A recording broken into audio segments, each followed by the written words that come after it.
오늘 대제사장의 옷이라는 제목으로 함께 말씀을 나누도록 하겠습니다. 이제 우리가 지금 출애굽기를 통해서 살펴보고 있는 바는 무엇이냐 하면 대제사장 아론의 옷을 지금 살펴보고 있습니다. 그런데 큰 틀에 의하면 지금 성막에 대해서 우리가 살펴보고 있습니다. 그래서 우리 인간이 하나님께 받아들여져서 하나님께 죄 용서함을 받고 하나님 앞에 나아가서 하나님을 만나는 장소가 이제 성막, 회막이라고 하지 않습니까? 그래서 그 회막의 기구들을 안에서 있는 것부터 속죄소로부터 해서 휘장, 그 다음에 진설병, 금향단, 이런 등대, 금등대, 제단, 그 다음에 뜰, 이런 것들을 하나하나 살펴보았습니다. 여러분 하나하나 살펴보았는데 이 성막이 궁극적으로 가리키는 것은 무엇이라고 했습니까? 그렇죠. 예수 그리스도라는 것을 말씀드렸죠. 그러니까 이 성막은 이 땅에 거하신 예수 그리스도, 하나님과 우리의 만남의 참 중보자이신 예수 그리스도를 예표하는 것입니다. 그래서 번제단은 십자가, 속죄소, 거기서 죄를 속하는 예수 그리스도의 십자가를 항상 상징하는 것, 하나하나 우리가 다 살펴보았는데요. 이제 우리가 그 제사장에 왔지 않습니까? 대제사장, 이 제사를 집례하는 이 제사장은 한편으로는 우리를 상징하기도 하고 또 한편으로는 예수 그리스도를 상징하기도 합니다. 여러분 우리가 베드로전서에서 말씀해서 이 말씀 기억합니까? 너희는 택하신 족속이요. 그 다음에 뭐예요? 왕 같은 뭐예요? 제사장, 이렇게 말씀하고 있잖아요. 우리가 제사장이라고 말씀을 하잖아요. 그러니까 우리가 또 다른 사람을 다 하나님께 이끄는 제사장이에요. 그러면서도 이 제사장의 옷들을 통하여 히브리서에서 완전한 제사장, 우리 모든 사람의 죄를 다 뒤집어 쓰고 하나님 앞에로 자기를 제물 삼아 나가는 온전한 제사장이 히브리서에 누구라고 나와 있죠? 예수 그리스도라고 말씀을 하고 있습니다. 명확하게 말씀하고 있습니다. 그래서 이 대제사장의 옷을 통하여서 우리가 뭘 알게 되냐면 이 온전한 제사장이신 예수님의 사역이 무엇인지를 알게 돼요. 그리고 그 예수님의 사역을 구체적으로 예표하는 것들이 옷에 나타납니다. 그래서 이 28장 앞부분에 우리가 지난주에는 못했지만 28장 앞부분에 어떤 부분들이 있냐면 이런 부분들이 있는 거예요.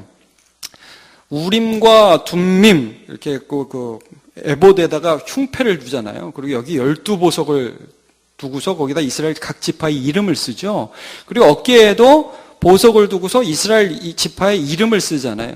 그래서 제사장이 나아갈 때는 본인만 나가는 게 아니라 모든 지파들을 함께 대표해서 나가죠. 예수 그리스도께서 우리의 모든 죄를 담당하시고 하나님 앞에 나아가는 것을 예표로 이 옷을 통해서 설명하고 계신 거예요. 자, 그래서 우리는 참 연약한 인간인데 우리 모두가 예수 안에서 하나님 앞에 나아갈 수 있다. 그가 참 제사장으로서 우리의 대표자로서 우리를 모두 이끌고 하나님 앞에 나아간다. 여러분 이걸 이제 옷을 통해서 항상 기억하는 저와 여러분 되시면 되겠습니다. 자, 오늘 그래서 이 본문을 시작하기 전에 우리 이 말씀을 하나 읽고 시작했으면 좋겠습니다. 로마서 13장 14절 시작.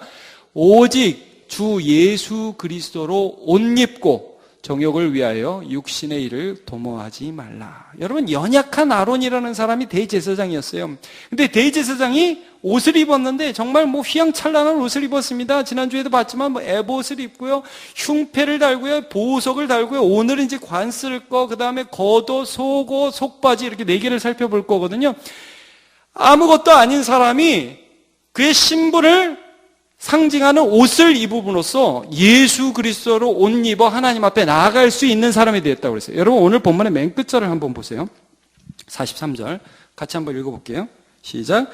아론과 그의 아들들이 회막에 들어갈 때에나 제단에 가까이 하여 거룩한 곳에서 섬길 때에 그것들을 입어야 죄를 짊어진 채 죽지 아니하리니 그와 그의 후손이 영원히 지킬 규례니라. 자, 이게 무슨 말씀이에요? 우리가 하나님 앞에 나아갈 때 뭘 입어야? 예수 그리스도로 옷 입어야 죽지 않는단 말씀이에요. 오직 주 앞에, 오직 하나님 앞에 나아갈 때 우리는 예수로 옷 입는 존재라는 거예요. 그걸 이제 옷을 통해서 계속해서 설명해 주시고 그 옷이 어떤 의미인지에 대해서 오늘 구체적으로 설명을 해 주고 계십니다. 오늘은 크게 4가지 옷이 나오거든요. 첫째는 겉옷입니다. 겉옷. 한번 따라해주세요. 겉옷. 네, 겉옷. 그 다음에 둘째는 뭐냐면요. 관과 패입니다. 관과 금패. 자, 이 머리에 쓰는 관이에요. 세마포로 만드는 건데. 자, 관과 금패. 따라 해 주시겠습니까? 시작. 관과 금패. 그 다음에, 요거 이제 세 번째, 네 번째는 하나로 묶어서 그냥 3가지로 해도 돼요. 자, 속옷과 속바지. 오늘 좀 말씀을 하는데 이게 제가 무슨 의류업계에서 나온 것도 아니고 참 이렇게 하게 되네요. 자, 처음에 뭐라고요? 겉옷, 그 다음에 관과 금패. 예, 좀 이따 그림 보여드릴게요. 세 번째는 속옷과 속바지. 예, 이렇게 이 3가지를 통해서 대제사장이 어떻게 옷을 입었는가, 또 이 처음에 말씀드린 이 금패와 겉옷까지는 대제사장만 입는 거고요. 속옷과 속바지는 제사장은 다 입는 거예요. 대제사장도 물론 입지만 제사장은 다 입는 옷이었어요. 관에도 금패만 안 했지 관은 다 썼어요. 제사장들은. 자, 그래서 그런 것들을 한번 살펴보도록 하겠습니다. 맨 먼저가 뭡니까? 겉옷이죠. 겉옷. 자, 몇 절을 보시냐 하면 31절 보시면 이 겉옷을 뭐라고 설명을 하냐면요. 너는 무슨 겉옷이요? 에봇 받침 겉옷 그랬습니다. 에봇 받침 겉옷. 잠깐 그림을 한번 보시면, 예, 이런 청색 옷, 지금 이제 청색 옷 보이시죠? 이 앞에 입은 앞치마 같은 거는 에봇이라고 그랬습니다. 저번 주에. 그리고 거기 안에 흉패가 붙어 있죠? 맞습니까? 예, 가슴에 그 흉패에 12보석이 달려있고 그 안에는 우림과 둠밈을 넣는다 하는 걸 말씀드렸습니다. 지난주에. 자, 이 에봇을 받치는 겉옷이라는 거예요. 그러니까 에봇을 입는 대제사장만 입는 옷입니다. 청색으로 되어 있었습니다. 뭐 이 청색에 대해서는 하늘을 나타내는 뜻이다라고 하는 사람도 있는데 확실히는 아무도 모릅니다.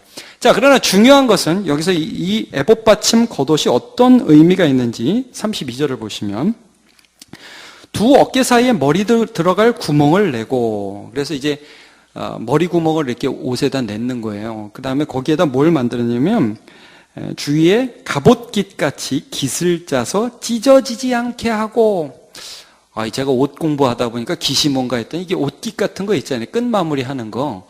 이런 걸 갖다가 해서 이렇게 구멍만 쭉 뚫어놓으면 이렇게 세마포 쭉쭉 찢어질 수 있잖아요. 그래서 마무리를 이렇게 하는 거예요. 그래서 요 머리 부분에 마무리를 해서, 왜냐하면 여기다 에봇을 다니까 앞에 뭐 보석도 달려있고 그러니까 이게 잠기면 찢어질 수 있잖아요. 찢어지면 돼요, 안 돼요? 안 되죠. 이 보석은 우리를 상징하는 거잖아요. 그러니까 이 제사장, 예수 그리스도께 붙어있는 우리가 떨어질 수 있어요, 없어요? 없다는 거예요. 그래서 절대 찢어지면 안 된다. 깃을 달아야 된다. 그리고 나서 이 그림에 여러분 잘 보이실지 모르겠는데 그 밑에 쭉 보시면 방울이 달려 있습니다. 그거까지 보입니까? 한번 그 다음 그림 한번 보여주세요. 자, 금방울 석류. 왼쪽에 있는 게 석류, 오른쪽에 있는 게 금방울입니다. 죄송합니다. 자, 성경을 한번 볼게요. 33절, 34절. 그 옷 가장자리에 돌아가며 청색, 자색, 홍색 실로 석류를 수놓고 금방울을 간격을 두어 달되 그 옷 가장자리로 돌아가며 한 금방울, 한 석류, 한 금방울, 한 석류가 있게 하라. 저는 근데 제가 개인적으로 이 그림에 동의는 하지 않습니다. 여러분 어떻게 보세요? 지금 이제 석류를 여기다 보니까 수놓는다고 그러잖아요. 여러분 석류 그렇게 나와 있죠. 근데 얘는 석류를 만들어 버렸어요. 만들어서 금방울 옆에다 달았어요. 제가 한번 그 다음 그림도 한번 봐보세요. 그러니까 이런 식일 것이다라고 추측을 하는 거예요. 금방울 하나 옆에 석류 모양으로 하나 이제 만들어서. 그래서 이건지 아니면 성녀 모양으로 수호를 놓고 그 옆에다 금방울을 달아놓은 것인지는 정확하게는 모릅니다만 하여튼 이 대제사장의 이 청색 고돈 밑에는 항상 방울이 달려있다. 이것들이 이제 옷에서 굉장히 중요한 부분입니다. 제가 이 부분에 대해서 한번 예전에 설교를 한 적이 있는데 여러분 이게 왜 여기서 이게 방울이 중요하냐 35절을 한번 좀 같이 읽어볼게요. 35절 같이 읽어볼까요? 35절은 시작. 아론이 입고 여호와를 섬기러 성소에 들어갈 때와 성소에서 나올 때에 그 소리가 들릴 것이라 그리하면 그가 죽지 아니하리라. 이게 금방울이 어떤 역할이냐면요, 여러분 죄인인 한 사람이 이게 걸맞지 않은 옷을 입고 대제사장이 지성소까지 들어간단 말이에요. 근데 죄가 있으면 죽어요. 하나님이 그냥 놔두지 않아요. 그래서 막 제사를 드려서 자기를 위해서 제사하고 백성을 위해서 제사하고 그러고 들어가잖아요. 그러니까 죽을 사람이 들어가는 거예요. 여호와의 은혜로 제사하고 들어가는 거예요. 그래서 딸랑딸랑 소리가 나면 밖에 있는 사람이 이 사람이 살았다는 그 신호죠. 그러니까 여러분 우리도 안에 누가 있으면 되게 궁금하잖아요. 저 사람이 살았나 죽었나 궁금하잖아요. 이 딸랑딸랑 소리 나는 게 뭐냐면 이 사람이 자기 죄에도 불구하고 하나님의 은혜로 우리는 모든 것을 알죠. 예수의 은혜로 살아있다. 이것들을 알려주고 또 그것들이 많은 사람들이 우리를 대표해서 한 그분이 살아계시다. 우리 모든 사람의 대표자로서 하나님 앞에 간 그분이 지금 살아있다. 복음이에요, 복음. 하나님이 그 사람을 통해서 아직도 역사하신다. 그러니까 우리식으로 말하면 뭐냐면요. 여러분 소망이 없는 우리 시대에 우리가 살아가면서 별의별 일을 다 가면서 이게 우리가 좀 힘이 있나 이거 어떻게 살아가나 막 절망이 오고 그럴 때 말씀 속에서 하나님이 우리에게 어떤 선포를 해주세요. 우리의 중보자 예수 그리스도가 살아 계시다. 이게 막 백성에게 소망이 되었던 것처럼 우리 믿음을 가진 수많은 사람에게 여러분 우리가 예수 믿죠? 예수로 옷 입었죠? 그러면 어떤 특징이 있느냐? 하나님이 우리를 향하여 예수가 너희를 대표해서 살아나셨다라는 음성을 들려주시는 거예요. 하나님이 내 안에서 끊임없이 예수는 다시 살아나셨다. 그러니까 여러분, 예수님이 다시 살아나셨을 때 여자들이 막 찾아갔잖아요. 그때 예수님이 먼저 보이시지 아니하시고 천사들 통해서 말씀으로 들려주시죠. 마태복음 28장 6절을 보면 이렇게 나와 있습니다. 그가 여기 계시지 않고 그가 말씀하신 대로 살아나셨느니라. 와서 그가 누우셨던 곳을 보라. 이 말을 듣는데 여자 얼마나 좋아요. 그거 보지 못했어요, 여러분. 보지 못했지만 예수가 살아나셨다는 복음 선포를 듣고 너무너무 마음이 기쁜 거예요. 여러분 오늘도 우리가 말씀 속에서 날마다 살아계신 예수님 오늘도 살아계시다는 복음 선포를 들을 때 저와 여러분의 마음에 기쁨이 있습니까? 이게 복음의 소리라는 거예요. 자, 계시록에 보면 맨 처음에 요한이 예수 그리스도, 다시 부활하신 예수 그리스도의 모습을 보고 막 죽음같이 엎드리죠. 그때 예수님이 자기를 이렇게 소개하십니다. 요거 한번 같이 읽어보죠. 시작. 곧 살아있는 자라 내가 전에 죽었었노라. 볼지어다 이제 세세토록 살아있어 사망과 음부의 열쇠를 가졌노니 그랬습니다. 나 살아있어. 막 처음에 막 어떤 분이야? 그래서 막 거의 죽은 것처럼 요한이 예수님에 대한 환상을 보고 엎드려 있다가 내가 전에 죽었지만 지금 살아있어 요한. 이게 얼마나 힘이 되는지 몰라요. 여러분 사무엘상 11장에 보면 이스라엘 백성 중에 길랏 야베스 사람이라는 사람들이 있습니다. 아마도 이 사람은 므낫세 자손으로 생각이 됩니다. 요단강 저편에 있었던 사람들이었는데 이제 강 저편에 있으니까 본토하고 좀 떨어져 있었어요. 근데 이제 암몬 사람 나하스라는 왕이 이 길랏 야베스를 딱 치러 옵니다. 쳐가지고 딱 적진에 있으니까 이 사람들이 막 싸우면 안 될 것 같거든. 너무 적군이 많으니까 어떻게 하냐면 사신을 보내서 저희 졌습니다. 전쟁할 필요 없습니다. 우리 졌으니까 우리가 섬기겠습니다. 그러니까 나하스가 다시 전령을 보내서 이렇게 말을 해요. 그래? 우리를 섬기겠다고? 좋아. 근데 섬기는 건 좋은데 섬기기 전에 우리가 니네 오른 눈을 다 빼버릴 거야. 이렇게 얘기를 했어요. 그러니까 나하스 사람들이 너무 실망하게 된 거죠. 이게 조공만 바치면 되는 게 아니라 내 눈을 다 빼버리겠다는, 전 국민의 오른쪽 눈을 다 빼버리겠다는데 얼마나 실망이 돼요. 그러니까 여러분 그 당시에 이스라엘 사람들은 이제 사사시대 말년이었고 이제 막 사울이 세워졌거든요. 초대왕. 뭐 사울이 힘도 없고 아무것도 아닐 때였어요. 그러니까 우리를 누가 구원해 줄까? 우리를 도와줄 사람이 누군가? 아무도 그럴 사람이 없다고 생각하는 때였어요. 어떻게 할까? 사울에게라도 사람을 보내자. 그래서 사울에게 사람을 보내니까 사울이 밭 갈다가 그 소리를 듣고 하나님의 영이 임해가지고요, 소 잡고 전령들 보내가지고 우리 암몬 사람 나와서 싸우자 해가지고 이기죠. 그래서 이런 구원자가 나타납니다. 제가 이 말씀 생각하면서 이런 생각을 했어요. 여러분, 우리가 꼭 이런 거죠. 세상이 말이에요, 우리 보고 내 눈은 너 눈 빼야겠다. 너 도와줄 사람 누구 있냐? 네 편이 누가 있어? 그러면 너 눈 빼겠다고 막 그렇게 달려드는 거예요. 근데 만약에 우리가 거기서 아무런 소리를 듣지 못하고 그래, 누가 내 편이야? 내 편이 아무도 없어. 그렇게만 끝나면 그 아무것도 없는 절망뿐이죠. 그런데 우리 주님께서 오늘 어떤 말씀을 우리에게 끊임없이 해주냐 하면 내 주님이 살아계시다. 너의 주님이 살아계시다. 너를 사랑하는 주님이 살아계시다. 그래서 여러분 핸델의 메시아 중에 이 찬양 아십니까? 내 주는 살아계셔서. 내 주는 살아계시고. 그 찬양 끝까지 안 하겠습니다. 날 위해 비심을 그 주신 사랑이나요? 나 알게 되었네. 얼마나 귀한 찬양입니까? 주님이 살아계시다. 여러분, 이게 예수로 옷 입은 사람은, 대제사장 되신 예수 그리스도로 옷 입은 사람은 날마다 이 방울소리가 울리는 것처럼 예수님이 나와 가장 가까이에서 살아계시다는 음성을 듣고 그 힘으로 인하여 사는 사람인 줄로 믿습니다. 예. 그리고요, 이제 두 번째 가기 전에 이 성경 구절 한번 읽읍시다. 요한복음 1장 27절에 이 말씀이 있습니다. 시작. 내 양은 내 음성을 들으며 나는 그들을 알며 그들은 나를 따르느니라. 아멘. 예수님의 양은 음성을 듣는다고 그랬어요. 예수 믿는 사람, 예수로 옷 입은 사람은 그의 음성을 듣습니다. 자, 이제 두 번째 뭐라고 그랬습니까? 첫 번째는 거두시고 두 번째는 관과 금패라고 그랬죠. 금패. 금패. 이 36절에 보면 이런 말씀이 있어요.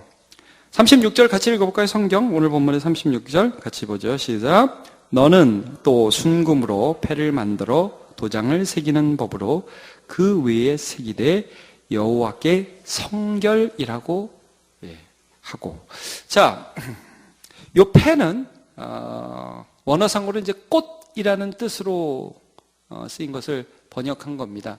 그래서 이제 세마포를 이렇게 위로 둘렸고 하얀 모자에다가 대제사장은 금패를 둘렀어요. 이렇게. 그 다음에 청색끈으로 이렇게 묶었는데 그 다음 그림도 한번 보여주세요. 그래서 여호와께 성결이라는 게 이 패에 쓰여졌어요. 패가 이렇게 생겼는지 저렇게 생겼는지 아무도 몰라요, 여러분. 하여튼 머리에다 붙이고 하여튼 끈으로 묶었다 이거밖에 모릅니다. 근데 하여튼 분명히 금으로 만들었어요. 그래서 여호와께 성결 이렇게 쓰였습니다. 그 다음도 있나요? 금패, 여기까지죠? 예. 자, 이게 어떤 뜻이냐 하면 38절을 한번 볼게요. 38절. 제가 읽을게요. 이 패를 아론의 이마에 두어 그가 이스라엘 자손이 거룩하게 드리는 성물과 관련된 죄책을 담당하게 하라. 성물과 관련된 죄책을 담당하게 하라. 이 패가 아론의 이마에 늘 있으므로 그 성물을 여호와께서 받으시게 되더라. 자, 여기 담당이라는 말이 나오죠, 여러분. 담당. 이겁니다. 담당이라는 말은, 여기 죄책을 담당하는 말은, 여긴 분명히 여호와께 성결해서 금이잖아요, 금. 여러분, 이것도 뭐냐면 우리를 상징하는 거예요. 이게 대제사장의 머리, 가슴, 어깨에는 다 우리를 상징하는 보석들이 있어요. 우리가 전혀 보석이 아닌데 보석으로 여겨주신다는 거죠. 우리가 전혀 금덩어리가 아닌데 금덩어리처럼 봐주신다는 거예요. 우리를 상징하는 여호와께 성결, 너네가 성결하다는 거예요. 근데 여기서 그 성결이 어떻게 나왔느냐 하면 죄책을 담당하였기 때문에 나온 거예요. 자, 죄책을 담당하는 건 뭐냐면 여러분 이게 바뀐 거.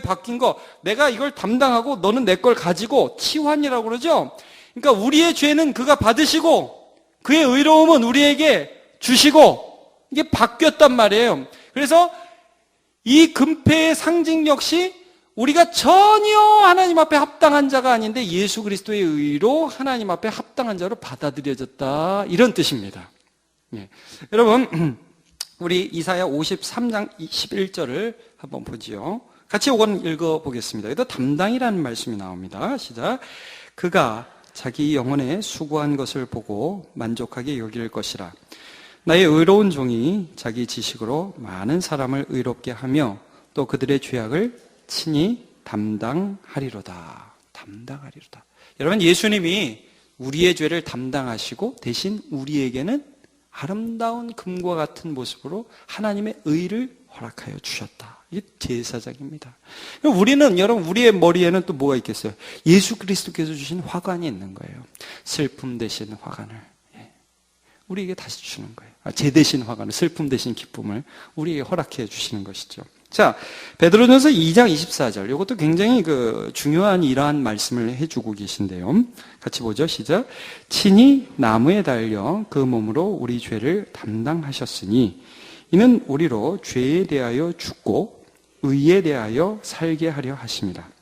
그가 채찍에 맞음으로 너희는 나음을 얻었나니. 자, 이사야 53장의 말씀을 그대로 인용하면서 죄를 담당하셨다.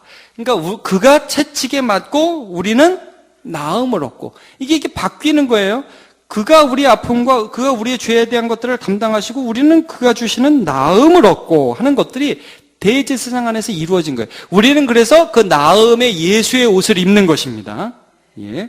자, 이 영광을 속옷과 속바지 마지막에서 조금 더 살펴보면 이렇습니다. 여러분, 40절을 한번 보실까요?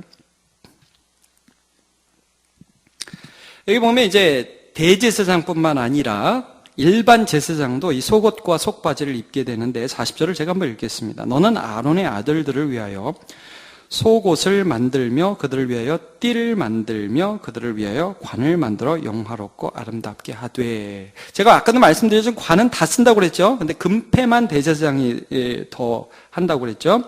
자, 여기 보니까 속옷을 만듭니다. 아까 본 여러분 대제사장들, 여기 옷은, 속옷은 대제사장이건 제사장이건 다 입는데 우리가 생각하는 내복 개념은 아닙니다.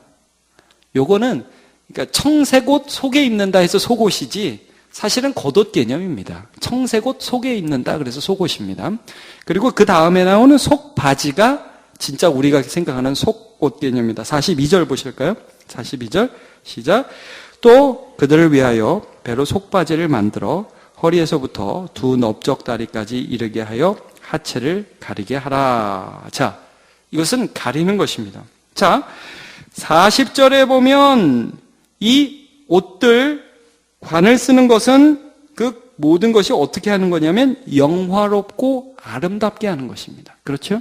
그리고 42절에 보면 속바지는 하체를 가리게 하는 것입니다. 이 제사장의 옷이 상징하는 바들은 우리같이 연약한 자, 우리의 수치를 가리고 그 다음에 하나님의 영광으로 우리를 옷 입혀주신다. 다시 말하면 예수의 영광으로 우리를 옷 입혀주신다 이거예요. 그럼 뭐냐? 여러분, 저와 여러분 예수로 옷 입는 자는 뭐가 영광이냐? 내 개인의 잘남이 영광이냐? 아니면 예수가 나의 영광이냐? 여러분, 뭐가 우리의 영광이죠? 예수가 나의 영광이에요. 여러분, 정말 그렇습니까? 금반지 이렇게 끼고 이렇게 귀부인처럼 화장 아주 이쁘게 그냥 빨갛게 칠하고 분칠을 하고 파마 멋있게 해서 머리 이만큼 올리고 이렇게 멋있게 걸어놓으면 그게 영광 아닙니까? 그게 영광 맞죠? 저와 여러분의 영광이 막 그렇게 안 해도 저도 말이죠. 쫙 이렇게 빼입고 이렇게 탁 머리에 기름 바르고 올백으로 쫙 넘기고 이렇게. 죄송합니다. 그리고 나 좋은데 나왔고, 나 돈 많이 이렇게 하면 그게 영광입니까? 그게 아니라는 거예요. 여러분, 바울이 그걸 깨달았어요. 바울이.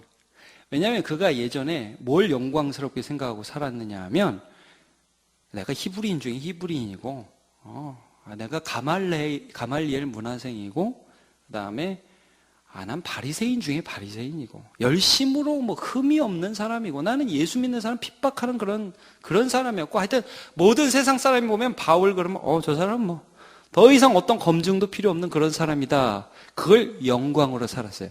자, 근데 예수를 알고 나니까 그 모든 게 배설물. 오늘 본문으로 하면 이게 창피한 거예요. 가려야 되는 거예요. 그렇죠? 이거를 가려야 되고, 나는 이제 더 이상 그런 거 드러내지 않고 예수만 드러내는 사람. 그러면서 이 사람이 무슨 고백을 하냐면, 제가 오늘 본문과 연결해서 볼 때 이런 고백을 해요. 나는 예수 안에서 발견되고 싶다. 예수 안에서 발견되고 싶다. 자, 어디를 보냐면, 여러분 빌립보서 3장 8절, 9절 제가 읽을게요. 또한 모든 것을 해로 여김은, 그러니까 자기가 이전에 영광으로 생각했던 거 있죠. 그런 거를 해로 여긴다고. 그러니까 여러분, 바울 사도는 될 수 있으면 잘나 보이는 일은 안 하려고 그랬어요. 세상적으로 인정받는, 오히려 안 하려고 그랬어요. 해로 여기고, 그 다음에 또 이것은 내 주 그리스도 예수를 아는 지식이 가장 고상하기 때문이라 내가 그를 위하여 모든 것을 잃어버리는 정도가 아니라 배설물. 그러니까 그건 수치였다 이거죠. 그건 가리고 싶다. 그 다음에 그리스도를 얻고 9절에 빨간 글씨만 같이 읽어보실래요? 시작. 그 안에서 발견되려 하매니. 여러분, 바울 사도가 예수님을 이렇게 예수로 옷 입은 거 상상이 가세요? 대제사장이 옷 입었잖아요. 그렇죠? 대제사장이 아무것도 아닌 사람, 그 수치스러운 사람이 속옷, 겉옷, 청색 겉옷, 에봇, 관, 금패 쓰고서 아무것도 아닌 사람이 하나님의 영화롭게 하심을 따라갔잖아요. 그것처럼 바울 사도가 살인자, 핍박자, 포행자, 세상적으로 말해볼까요? 바리새인 중에 바리새인, 가말리엘 문화생, 율법으로 흠이 없는 자, 굉장한 사람, 그 모든 것들을 다 가리고 오직 예수 안에서만 발견되고 예수만 나의 영광이라고 고백했던 사람이 바로 바울 사도입니다. 여러분, 오늘 우리가 이 시대를 살아가면서 왜 세상 영광을 쫓아가야 됩니까? 왜 세상 영광으로 우리가 옷을 입으려고 그래요? 그게 마치 영광스러운 것처럼. 여러분, 그거 아닙니다. 오늘도 고3들이 몇 명 있고 막 대학생들, 청년들이 있는데, 저는 이 청년들과 이 학생들이 예수로 옷 입기를 축복합니다. 그거 다 지나가는 거예요. 그거 다 배설물 같은 것입니다. 늘 조심해야죠. 여러분, 이 세상이나 세상에 있는 것들을 사랑치 말라. 누구든지 세상을 사랑하면 아버지의 사랑이 그 속에 있지 아니하니 이는 세상에 있는 모든 것이 육신의 정욕, 안목의 정욕, 이생의 자랑이라. 다 아버지로부터 쫓아온 것이 아니라 세상으로부터 쫓아온 것이니라. 이 세상도 그 정욕도 지나가되 오직 하나님의 뜻을 행하는 자는 영원히 거하느니라. 여러분, 예수 그리스도를 영광으로 삼으시기를 주님의 이름으로 축복합니다. 말씀 정리합니다. 예수로 옷 입는다는 거, 예수가 살아계시다는 음성을 날마다 듣는 것입니다. 그것이 우리의 힘이 되는 것이고, 그것이 우리의 능력이 되는 것이고요. 왜냐하면 우리의 자랑을 오히려 수치인 줄 알고 가리고 예수로 영광 삼아 살아가는 그런 저와 여러분 되시기를 주님의 이름으로 축복합니다.